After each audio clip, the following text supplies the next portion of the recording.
अस्सलाम वालेकुम जी। उम्मीद करता हूँ आप सब खैरियत से होंगे। एंग्रो फर्टिलाइज़र की अभी एक आई थी कॉर्पोरेट ब्रीफिंग सेशन, उसकी प्रेजेंटेशन थी जो कि इन्होंने रिलीज़ की है और मैंने इसको अभी पढ़ना है तो मैं सोचा कि आप लोगों के साथ डिस्कस कर लूँ, क्योंकि मैं भी एंग्रो फर्टिलाइज़र में इन्वेस्ट कर रहा हूँ और चूँकि इसकी प्राइस अभी कम है तो मैं कुछ मज़ीद एंग्रो फर्टिलाइज़र के शेयर्स बाय किए जा रहा हूँ फ्रॉम टाइम टू टाइम। लेकिन ये हमारे लिए मेरा ख्याल है बहुत ज़रूरी है कि हम ये फ़र्स्ट हैंड इन्फॉर्मेशन कंपनी की तरफ से जो है इसको हम देखें, इसकी बेस पे हम आगे अपना जो भी इन्वेस्टमेंट प्लान है उसको हम डिवाइस करें। उससे पहले मैं आपको बताता हूँ कि एंग्रो फर्टिलाइज़र के पहले क्वार्टर के रिज़ल्ट्स अनाउंस हुए थे अभी चंद दिन पहले।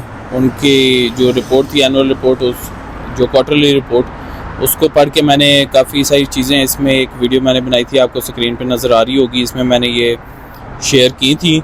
लेकिन अब चूँकि इनकी जो प्रेजेंटेशन आ गई है उसके बाद इसमें हमें कुछ मज़ीद हमें देखने को मिल सकता है जिससे हम अपने डिसीजन को बेहतर और इन्फॉर्म्ड बना सकते हैं। तो इसको हम इकट्ठे पढ़ लेते हैं। तो ये क्वार्टर 1 का कॉर्पोरेट ब्रीफिंग सेशन है, 24 अप्रैल को ये रिलीज़ हुई है ये वाली प्रेजेंटेशन। एजेंडे में कुछ हाइलाइट्स हैं, बिज़नेस परफॉर्मेंस है, कंट्रीब्यूशंस एंड चैलेंजेस, और फिर ये चूँकि ये लाइव सेशन हुआ था तो इसके क्वेश्चन एंड आंसर सेशन भी था इसमें। अलबत्ता हम तो ये प्रेजेंटेशन बाद में पढ़े हैं, तो एनीवेज़ हम चलते हैं इधर। पहले इन्होंने दिया मैक्रो इकोनॉमिक व्यू। तो एक्सचेंज रेट में उन्होंने जिक्र किया कि this has remain stable, 280 PKR पर US डॉलर तक ये इस रेंज में स्टेबल है। आगे चलते हुए स्टॉक मार्केट का इन्होंने जिक्र किया कि KSE 100 जो है 1,17,807 पॉइंट्स पे 2.3% गेन के साथ इसने क्वार्टर 1 में परफॉर्मेंस दी है 2025 में। इधर देख लें पॉलिसी रेट, ये इन्होंने बताया कि डिक्लाइन टू 12% इन जनवरी 2025। और कुछ इन्फ्लेशन का इन्होंने जिक्र किया, 0.89% इन मार्च 25 month on month, 0.69% year on year. Quarter 1 2025 के एग्रीकल्चर लैंडस्केप में अगर देखा जाए, पहली तो इनपुट कॉस्ट का उन्होंने जिक्र किया। इसमें इन्होंने बताया कि farm inputs including utilities, seeds, diesel and land rentals remain high impacting farmer profitability. तो ये सब कुछ जो है जिसमें जो फार्म की इनपुट्स होती हैं, जिनमें सीड, डीजल और बाकी यूटिलिटीज़ और बाकी ठेके पे भी लोग रहते हैं, तो वो लैंड रेंटल का इन्होंने जिक्र किया। तो ये फार्मर की जो प्रॉफिटेबिलिटी है उसको अफेक्ट कर रहा है। दूसरे पे क्रॉप सपोर्ट प्राइसेस, तो ये गवर्नमेंट पहले सेट करती थी क्रॉप सपोर्ट प्राइसेस ताकि मार्केट में उससे कम रेट किसी को ना मिले, लेकिन अब फ्री मार्केट की तरफ ट्रांजिशन हो रहा है। और मेरा जहाँ तक अंडरस्टैंडिंग है, ये IMF के जो प्रोग्राम्स के साथ कंप्लायंस के लिए इन्होंने अब ये सिलसिला इस तरह बनाया। तो transition to free market as against earlier support prices mechanism continues to impact farmer including wheat harvest prices for 2025। तो ये भी एक चैलेंज जो उन्होंने जिक्र किया। उसके बाद climate change, winter droughts have impacted wheat crops. तो विंटर में जो पानी की कमी होना और उस वजह से जो वीट क्रॉप है उसकी वो अफेक्ट हो रही है। While lower water availability and high summer temperatures are expected to impact crops. Okay जी, तो समर्स में टेम्परेचर और बढ़ जाएगा, वो भी इम्पैक्ट करेगा क्रॉप्स को, पानी की कमी हो सकती गर्मियों में। इन्वेंट्री पाइलअप, ये इनकी परफॉर्मेंस से बहुत डीपली रिलेट कर रहा है, क्योंकि high industry inventory of 803 kilo ton for urea at quarter 1 2025 and ये इन्वेंट्री पाइलअप इसलिए हो रही है क्योंकि अगली प्रोडक्शन होती जा रही है और पिछली जो है वो अभी पूरे तरीके से सेल नहीं हुई, पूरी सेल नहीं हुई, तो इसलिए इन्वेंट्री पाइलअप का इन्होंने तो जिक्र किया। आगे चलते हुए बिज़नेस परफॉर्मेंस का एक उनका सेक्शन है, इसमें हम देख लेते हैं। तो यूरिया बिज़नेस का इन्होंने जिक्र किया। क्वार्टरली सेल्स इसमें ये 2024 में 1826 ये आई बिलीव किलो टन्स है, उससे कम होके ये 1100 तक आ गई है। और मार्केट शेयर भी जो एंग्रो का है वो डिक्लाइन हुआ, 30 से 24% तक आ गया, जो कि आप यहाँ पे देख सकते हैं।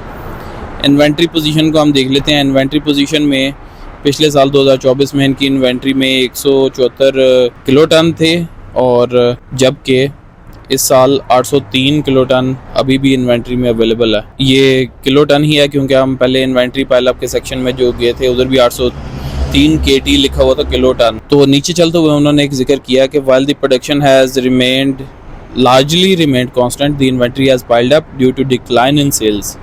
ये वजह है कि क्वार्टर वन में ये कुछ बहुत खातिर खा परफॉर्मेंस नहीं दे सकी ईफर्ड।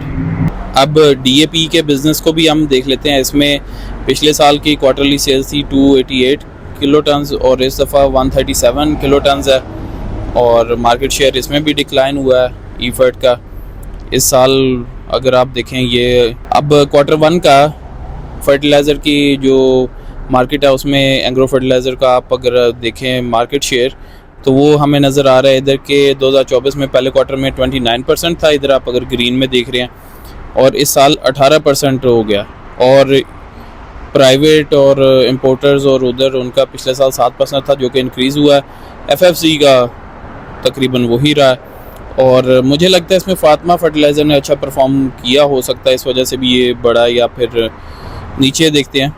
Industry decrease by 52% due to decline in agronomic demand, तो ये कह रहे हैं कि पूरी इंडस्ट्री पे ये इफेक्ट हुआ। आगे चल के कुछ और फाइनेंशियल हाइलाइट्स हैं, इसमें इन्होंने क्वार्टरली फाइनेंशियल हाइलाइट्स में रेवेन्यू का इन्होंने जिक्र किया कि ये PKR 30.3 बिलियन था, -59% from same point last year.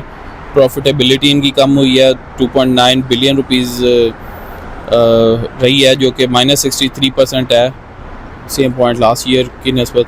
Earning per share भी कम हुई है, पिछले साल 5.81 थी इसी क्वार्टर में और 2.17 इस दफ़ा है। मार्केट कैपिटलाइजेशन बढ़ी है। ये नीचे इन्होंने जिक्र किया कि EFERT has announced first interim dividend of PKR 2.25 rupees per share for quarter 1 25। चलें, ये भी अच्छा है कि एटलीस्ट इन्होंने डिविडेंड भी अनाउंस किया, लेकिन पिछले साल से डेफिनेटली कम है। तो फाइनेंशियल हाईलाइट का दूसरे पेज पे इन्होंने लिखा है कि revenue has decrease by 59%, lower sales of urea and DAP in a long market with depressed farmer economic. तो लॉन्ग मार्केट वो है कि जिसमें आपका स्टॉक लंबे अरसे के लिए पड़ा रह सकता है सेल होने से पहले। और gross profit has decrease by 38%, इनका जो ग्रॉस प्रॉफिट था is in line with lower revenue, ठीक है। जो however gross profit margin has increase for to 35% from 23% due to imported urea adjustment in a comparative period के। तो उनका जो ग्रॉस प्रॉफिट मार्जिन है इसमें वो कह रहे हैं कि थोड़ा इंक्रीज़ हुआ। आगे नेट प्रॉफिट मार्जिन जो है is at 10% versus 11% same point last year. तो higher Finch and higher effective tax impacting net profit margin. Okay जी, ये net profit margin भी थोड़ा कम हुआ है। Gearing ratio at 58% versus 42% on December 24. Debt due to earning before interest tax, ये depreciation and ये से क्या बनता है जी, इसका भी मैं जिक्र नीचे कमेंट्स में ही करूँगा। तो increase in short term borrowings is primarily due to high working capital requirement. Debt to EBI TDA remains at healthy levels. आगे इन्होंने कुछ कंट्रीब्यूशंस और चैलेंजेस का जिक्र किया। नेशनल एक्सचेकर में इन्होंने 6.1 बिलियन रुपीज़ की कंट्रीब्यूशन की है। इंपोर्ट सब्स्टिट्यूशन में उन्होंने लिखा shielding farmers from higher costing international urea, local में 4649 का मिल रहा है और इंटरनेशनल 7920 का है। तो अगर कोई बाहर से ले रहा है तो उसको जो है वो प्रीमियम देना पड़ा, जो कि 41% ज़्यादा है लोकल की प्राइस से। आगे एंग्रो मरकज़ और उगाई के इनके जो इनिशिएटिव्स हैं, ये हमने पहले भी मैं जो वीडियोस बनाई उनमें ज़िक्र किया। तो इसमें उन्होंने देखते हैं कि it has been a 6 months since our launch of pioneering उगाई program and is performing up to expectation. Okay जी, तो इनका एक नया इनिशिएटिव था, उन्होंने लिखा कि अच्छा परफॉर्म कर रहा है। और प्रेशर एनहांसमेंट फैसिलिटी, तो इनको जो गैस मिलती है ये इनका एक इनिशिएटिव था और ये बाकी फर्टिलाइज़र इंडस्ट्रीज़ के साथ मिलके था कि इनको जो गैस फील्ड से गैस आ रही है उसका प्रेशर एनहांस किया जाए। तो उसका $300 मिलियन का कैपेक्स था और इसमें उन्होंने लिखा है कि स्कोप 1 कंप्लीट हो गया, scope 2 in progress, expected completion by Q2 2025। ठीक है जी, फिर फेज़ 2 आएगा, procurement of compressors is in progress. ठीक है जी, तो लेट्स होप कि ये अच्छा हो इनके लिए। और एग्रो फर्टिलाइज़र एक अच्छी कंपनी है, ऑपरेशनली बहुत ही आई वुड से कि इन्होंने एक्सीलेंस अचीव की है और पिछले साल की इनकी परफॉर्मेंस भी अच्छी थी।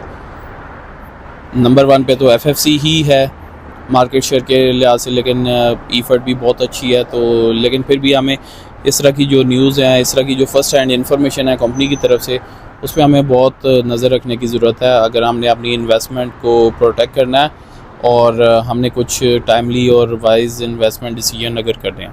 तो वीडियो में जो चीज़ें मैंने भी अभी रिसर्च करी थी वो मैं नीचे कमेंट्स में लिख दूँगा, ताकि आप लोग भी हम सारों की लर्निंग इकट्ठे हो।